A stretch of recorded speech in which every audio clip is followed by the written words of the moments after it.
మన ఇంటి ముందు వేలాడదీసే దిష్టిబొమ్మ అసలు ఎవరో తెలుసా? పూర్వం జలంధరుడు అనే ఒక రాక్షసుడు బ్రహ్మవరం వల్ల ఇంద్రుణ్ణి దేవతలని ఓడించి ముల్లోకాలను తన ఆధీనంలోకి తెచ్చుకుంటాడు.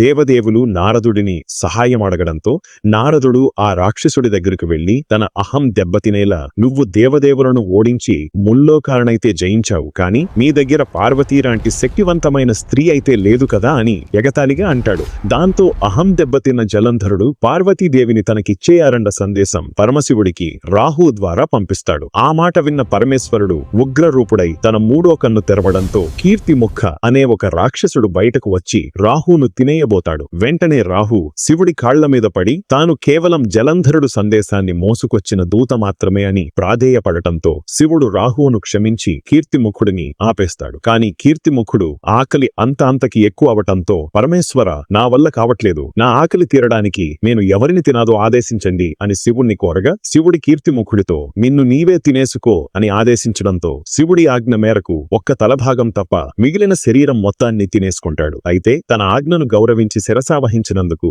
శివుడు కీర్తిముఖుడితో, ఇక నుండి నీ ముఖం అసూయ, ద్వేషం నుండి పుట్టే నరదృష్టికి కవచంలో పనిచేస్తుందని, నీ ముఖాన్ని పెట్టుకున్న ఏ ఇంటిని కాని ఏ ఆలయాన్ని కాని నరదృష్టి తాకను కూడా లేదు అని వరమిస్తాడు.